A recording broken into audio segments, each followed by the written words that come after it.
Hello everyone, আসসালামু আলাইকুম। আজকে শেয়ার করব শীত উপলক্ষে খেজুরের গুড় দিয়ে মজার পুলি পিঠা। চলুন শুরু করি। প্রথমে এখানে আমি একটা নারকেল নিয়ে নিলাম। নারকেলটাকে ভেঙে আমি কুড়িয়ে নিচ্ছি। এখন আমি তৈরি করব পুলি পিঠার ভিতরের পুর। এখন আমি একটা কড়াইতে নারকেল নিয়ে নেব, সাথে 2 থেকে 3টা তেজপাতা, সামান্য এলাচ গুঁড়ো, 1 কাপ পরিমাণ খেজুরের রস দিয়ে তৈরি মিঠে দিলাম। সবগুলো উপকরণ মিক্সড করে চুলার আঁচ মিডিয়াম হিটে রেখে আমি পুরটা তৈরি করে নেব। পুরটা যখন কড়াইয়ে গায়ে লেগে লেগে আসবে তখন পুরটা তৈরি করা কমপ্লিট হয়ে যাবে। আমি চুলার আঁচ মিডিয়াম হিটে রেখে পুরটা তৈরি করে নিলাম। এখন তৈরি করব পুলি পিঠার ডো।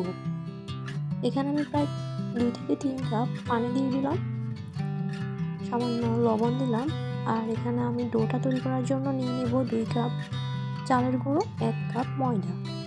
যখন পানিটা সিদ্ধ হয়ে আসবে তখন আমি গুঁড়িগুলো অল্প অল্প করে পানিতে মিক্সড করব। সবগুলো গুঁড়ি একসাথে মিক্সড করব না, অল্প অল্প করে মিক্সড করে আমি ডোটা তৈরি করে নেব।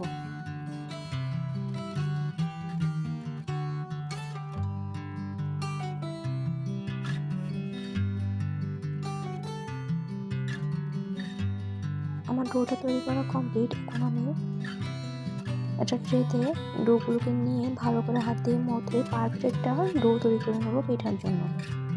আপনারা স্ক্রিনে লক্ষ্য করলেই দেখবেন আমি কিভাবে ডোটা তৈরি করছি। এভাবে হাত দিয়ে মথে পারফেক্ট একটা ডো তৈরি করতে হবে পুলি পিঠার জন্য। ভিডিওর মাঝখানে আপনাদেরকে একটা কথা বলবো, যারা আমার ভিডিও নতুন দেখছেন তাদেরকে বলবো আমার চ্যানেলটি সাবস্ক্রাইব করবেন, পাশে থাকা বেল আইকনটি অন করে দেবেন, তাহলে পরবর্তী ভিডিও আপনারা খুব সহজেই পেয়ে যাবেন। আর যারা নতুন আমার চ্যানেলটি সাবস্ক্রাইব করেছেন তাদেরকে অসংখ্য ধন্যবাদ, যারা আমার চ্যানেলের পাশে আছেন তাদেরকে অসংখ্য ধন্যবাদ। কথা বলতে বলতে আমি পুলি পিঠার জন্য পারফেক্ট ডো তৈরি করে নিলাম। এখন আমি পুলি পিঠা তৈরি করে নেব। ছোট ছোট ডো নিয়ে আমি রুটি তৈরি করে নেব। রুটিটা বেশি পাতলা হবে না, বেশি মোটাও হবে না, মিডিয়াম হবে। এরপর আমি রুটির মাঝে পুর দিয়ে পুলি পিঠার শেপটা তৈরি করে নেব। আপনারা আপনাদের পছন্দ অনুযায়ী শেপ তৈরি করে নিতে পারেন। আমি আমার জন্য যেটা সহজ মনে হয়েছে আমি সেটাই তৈরি করে নিয়েছি। আমি প্রায় 5 থেকে 6টা ডিজাইনের পুলি পিঠা তৈরি করে নিলাম। পুরো ভিডিওটি না টেনে দেখবেন, তাহলে আপনারা এই ডিজাইনগুলো দিয়েও এই মজার পিঠাটা তৈরি করে নিতে পারবেন। এই পিঠাটা কিন্তু অনেক মজার। একবার সবাইকে বানিয়ে খাওয়াবেন, দেখবেন পরিবারের ছোট বড় সকলেই খুব পছন্দ করেছে।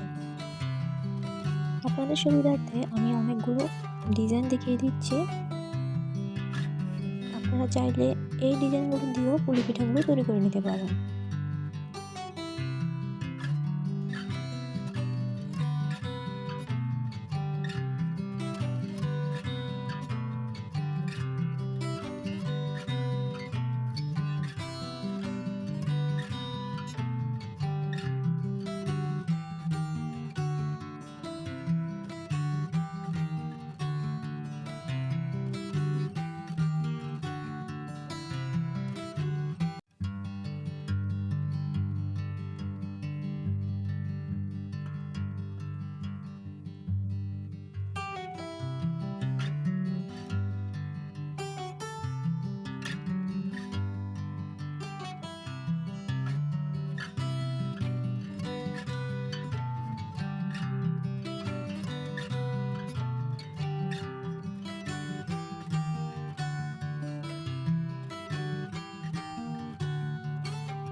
আমার সবগুলো পিঠা তৈরি করা কমপ্লিট।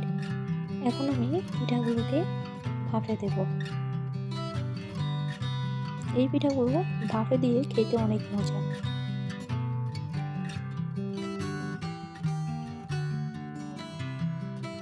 প্রথমে আমি একটা পাতিলে গরম পানি বসিয়ে দিলাম। পানিটা যখন কিছুটা গরম হয়ে আসবে তখন আমি পাতিলের উপরে একটা প্লাস্টিকের চাটনি বসিয়ে তার মধ্যে পিঠাগুলোকে ভাপিয়ে নেব। 10 থেকে 15 মিনিটের মধ্যে আমার পিঠাগুলো ভাপানো হয়ে যাবে। এরপর আমি পিঠাগুলোকে পরিবেশন করব। আমার পিঠাগুলো ভাপানো হয়ে গিয়েছে, এখন আমি পিঠাগুলোকে পরিবেশন করব। দেখুন আমার পিঠার ফাইনাল লুক। এই পিঠাগুলো কিন্তু অনেক মজার আর স্বাস্থ্যকর, কারণ এখানে কিন্তু আপনি চিনিও ইউজ করি না এবং তেলও ইউজ করি না, তাই এই পিঠাটা সবাই খেতে পারবে। পিঠাটার ভিতরটা আপনাদেরকে ভেঙে দেখিয়ে দিচ্ছি। অবশ্যই রেসিপিটা একবার হলো ফলো করবেন। আমার ভিডিওটি দেখার জন্য ধন্যবাদ। আল্লাহ হাফেজ।